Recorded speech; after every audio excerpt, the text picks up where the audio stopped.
안녕하십니까. 황태순TV의 황태순입니다. 2021년 8월 2일 월요일 오후입니다. 문재인 대통령 안위가 걱정스럽습니다. 제가 문재인 대통령의 향후 안위까지 걱정할 입장은 아닙니다만은 문재인 대통령이 그냥 아슬아슬한 줄타기 하는 꼴을 보면서 결국 저러다가 양쪽으로부터 다 배척당하겠구나 하는 생각을 하게 됩니다. 무슨 말씀이냐 하니까 문재인 대통령 말로는 또 겉으로는 이번에 후계 구도, 그러니까 이제 10월 10일이죠. 10월 10일 뽑히게 될 민주당의 대통령 후보와 관련하여 엄정한 중립을 취하는 것 같습니다만은 묘한 일이 벌어졌습니다. 오늘 문재인의 복심이라는 양정철 전 민주연구원 원장, 이재명 캠프에서 이 일을 하기로 했다고 합니다. 또 양정철의 어떻게 보면 양정철의 단짝이라 할 수 있는 이근형 전략기획위원장은 이미 양정철 캠프에서 이재명 캠프에서 일을 하고 있는 중이라고 합니다. 그런 가운데 또 문재인 대통령의 멘토라 할 수 있는 송기인 신부, 문재인 대통령이 양산에 내려갈 때마다 만나는 송기인 신부 있습니다. 누가 뭐래도 문재인 대통령한테는 가장 강력한 영향력을 행사하는 멘토 사실입니다. 송기인 신부는 과거 노무현 대통령 때부터 멘토 역할을 했습니다만 문재인 대통령한테는 어마어마한 강력한 멘토입니다. 그런데 그 송기인 신부가 이낙연 후보의 후원회장을 수락하고 공동 후원회장으로 역할을 하기로 했다고 합니다. 자, 이런 경우 두 가지 해석이 가능하죠. 첫째, 문재인 대통령 지난 4년 동안 문재인을 갖다가 매개체로 해서 단물 다 빨아자신 양반들이 이제 다음 정권에서도 여당이 되든 야당이 되든, 예를 들어서 대통령 선거에 이기면은 여당으로서 왕창 큰 물을 빨아댈 것이고, 설사 야당이 된다 하더라도 이번에 대통령 후보가 된 사람이 비록 대선에서 지더라도 야당의 리더가 되는 것만은 사실이거든요. 대통령 됐을 때만큼 큰 꿀물은 아니지만은 적당한 꿀물을 빨겠다. 즉 각자 도생, 즉 문재인 대통령이 이미 양정철이 됐던 송기인이 됐던 그냥 그 밑에 있는 사람들, 그 주변에 있는 사람들이 이제 다음 5년도 열심히 꿀을 빨아대기 위해서 이제 각자 도생, 각자 살 길을 찾아 나섰다 하는 첫 번째 해석이 가능할 겁니다. 그러나 그것보다 더한 해석이 있죠. 사실은 저는 이 후자의 가능성이 더 크다고 보는데, 이른바 문재인 대통령 입장에서 결안을 나누어 담는 겁니다. 우리 증권 하시는 분들 결안은 한 바구니에 담지 마라 이런 얘기 있지 않습니까? 그러니까 한쪽에 몰빵하기보다는 이재명 쪽은 양정철이 이근영을 보내서 보험을 드는 척하고, 또 이낙연 쪽에는 송기인 신부를 보내서 도우는 척하고, 그야말로 결안을 나누어 담고 어떠한 경우가 오든 간에, 자, 이재명한테는 봐, 양정철 이근영에 가서 돕지 않았어 라고 이야기하고, 또 이낙연에 대해서는 봐, 우리 송기인 신부님이 가서 당신의 후원회장을 맡지 않았어. 어디로부터도 욕을 먹지 않고 묘하게 양쪽에 줄다리를 타겠다는 그러한 어떤 심산으로 보입니다. 이렇게 했을 때 결국 이낙연이 됐던 이재명이 됐던 문재인 대통령한테 고맙게 느낄까요? 지난 역사를, 지난 정치사를 돌이켜보면은 김영삼 대통령 같은 경우 사실 노태우 대통령이 어마어마하게 밀어줬습니다.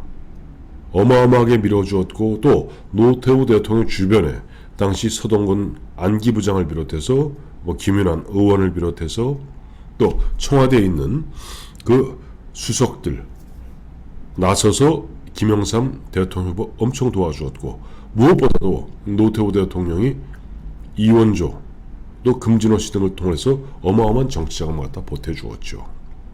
그러나 그럼에도 불구하고 김영삼 대통령 후보 대통령이 되고 난 다음에 노태우 대통령 전 대통령한테 참 엄청난 배신감, 엄청난 섭섭함을 갖다 토로하고 결국 그와 같은 흐름이 93년에 출범했던 YS 정부가 95년에 노태우 대통령 전 대통령을 갖다가 감옥에 잡아넣는 일로 귀결되게 됩니다. 왜냐?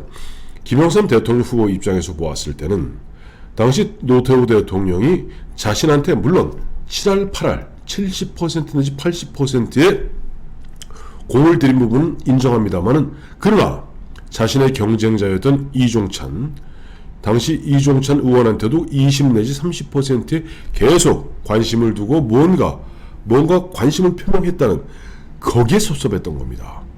이종찬 씨가 민자당을 탈당하고 난 다음에 노태우 대통령은 그래도 마지막 순간까지도 박태준 의원이 뭔가 역할을 해주기를 갖다 은근히 물론 그 당시에 YS한테 거의 7, 80% 8, 90%의 공을 들였습니다만은 그래도 한 1, 20% 박태준 씨, 박태준 의원에게 관심 표명한 부분들이 야말로 나중에 빌미가 된 거죠. YS가 나중에 대통령이 된다면 이런 얘기합니다. 노태우, 이 사람은 나 대통령 되는 꼴 보기 싫어서 결국 탈당, 거국 중립내각, 거기에다가 김대중한테도 당시 20억 원이라는 돈을 주지 않았는가. 잡아쳐놔야지. 이렇게 되는 겁니다. 자, 그렇습니다. 문재인 대통령은 지금 본인은 이 제 해석입니다. 이쪽 이재명, 이낙연, 이재명 이 지금 보면은 이 양강구도를 형성하고 있으니까 어디에도 지금 이른바 척지지 않으려고 뭔가 보면은 뭐 이렇게 저렇게 이쪽엔 양정철, 이쪽엔 송기인 뭐 이런 식으로 뭐 결연을 나누어 담는 것 같습니다만은 결과적으로 어느 누구한테도 고맙다는 이야기 못 듣고 어느 누구에게도 감사하다는 소리 못 듣습니다. 오히려 이재명 씨는 왜 송기인 신부가 지금 이낙연 후원회장을 해?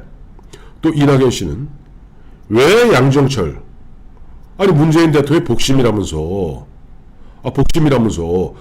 문재인 대통령과 마지막 정치적 운명을 같이 하겠다는 그 양정철이 왜 지금 이재명한테 가지? 문재인의 마음이 그쪽으로 가 있는 건가? 좋다. 만약에 내가 되거든 두고 보자. 이재명도 마찬가지입니다. 자, 이 대목에서 사실은 문재인 대통령은 정말로 자신이 해야 될 일은 교통정리를 해야 되는 겁니다. 다른 사람은 몰라도 자기의 멘토라는 송기인 씨, 자기의 복심이라는 물론 손혜원 전 의원 같은 경우는 양정철이 무슨 복심이야. 문재인 오빠가 대통령 되는 바로 그 순간 그날부터 양정철은 이미 끝났어 라고 이야기합니다만은 그러나 그럼에도 불구하고 양정철이 지난해 4.15 총선 앞두고 2019년에 민주연구원장으로 화려하게 복귀해서 그 당시 서훈 국정원장과 사바사바 이야기 나누고 별 얘기했던 것도 우리 다 알고 있지 않습니까? 그리고 양정철과 이근영이 그냥 민주연구원을 틀어주고 전략기획을 세웠다는 거 다 알고 있지 않습니까? 이해찬 대표 체제에서. 자, 이렇게 봤을 때 문재인 대통령 뭔가 교통정리를 해줘야 됩니다. 교통정리하는 제가 거듭 말씀드리지만 제가 문재인 대통령의 향후 안위에 대해서 걱정할 하등의 이유가 없습니다. 그러나 그럼에도 불구하고 또 그쪽 내부에서 그야말로 치열한 정치 보복에 피비린내 나는 그 싸움 벌어지는 걸 뭐 아름답다고 그렇게 우리가 키득거리면서 즐기겠습니까? 명색의 일국의 대통령이라면은 이러한 부분에 있어서 모르겠어요. 현재 정치를 하고 있고 빠찌를 달고 있는 의원들 입장에서야 각자 도생한다고 여기저기 줄을 쓰겠습니다만은 송기인 신부가 무슨 신부님이 무슨 특별히 정치하실 일 있습니까? 양정철 씨, 이근영 씨 공이다. 이제 정치를 떠나겠다고 4.15 총선 끝나고 다 표표히 사라지지 않았던가요? 그리고 1년 4개월 만에 갑자기 이재명 캠프에 가서 이재명 돕겠다고 나서면은 이낙연 씨, 정세균 씨, 박용진 씨, 추미애 씨, 김두관 씨 할 것 없이 뭐라고 생각하겠습니까?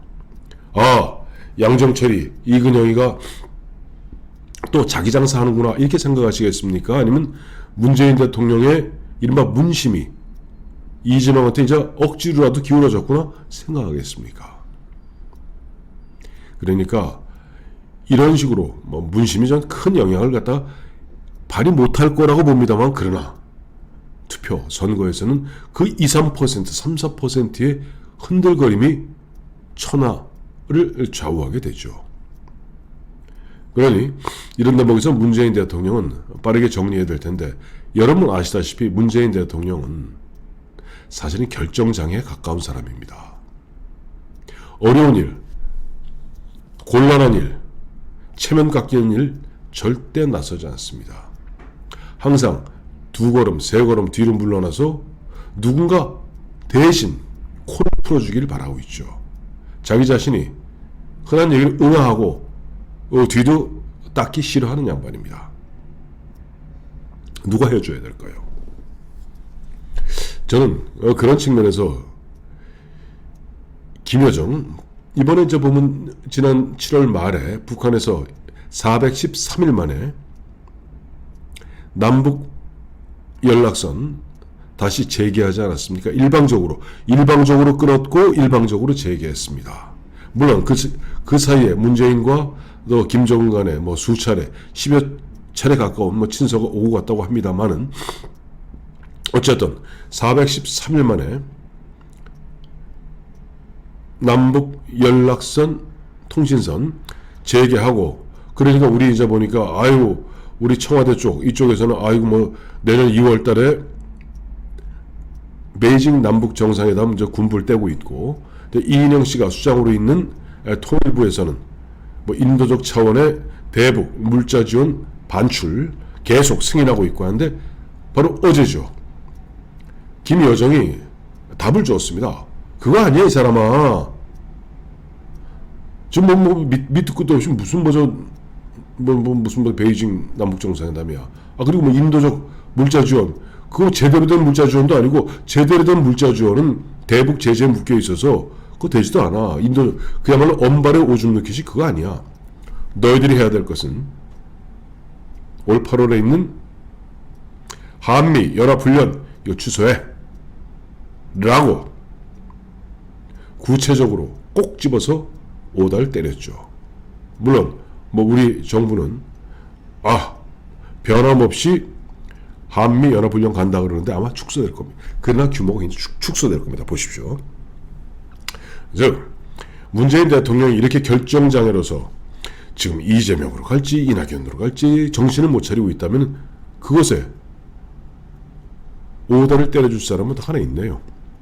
김여정 씨가 북한 노동당 김정은의 마음을 대표해서 우리가 생각했을 때 남조선 민주당 후보 6명 중에서 우리하고 그래도 대화할 만하고 함께 이야기할 만한 상대는 누구다 라고 문재인 대통령한테 구체적으로 명시적으로 찝어주기 바랍니다.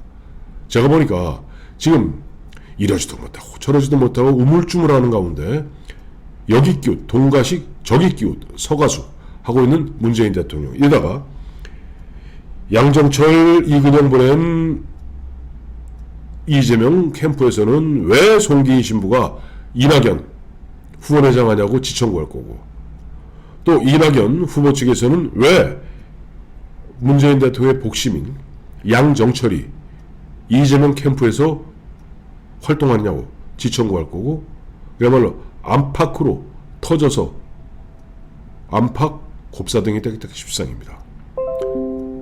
그래도 아무리 때로는 삶은 소대가리 비웃었던 문재인 대통령이지만, 김여정 씨 그래도 불쌍하잖아요. 그 결정장애 돼갖고 제대로 판단도 못하고 이럴까 저럴까 우물쭈물 좌고우면하는 문재인 대통령에게 구체적으로 이 사람이 좋아 라고 오다를 때려주기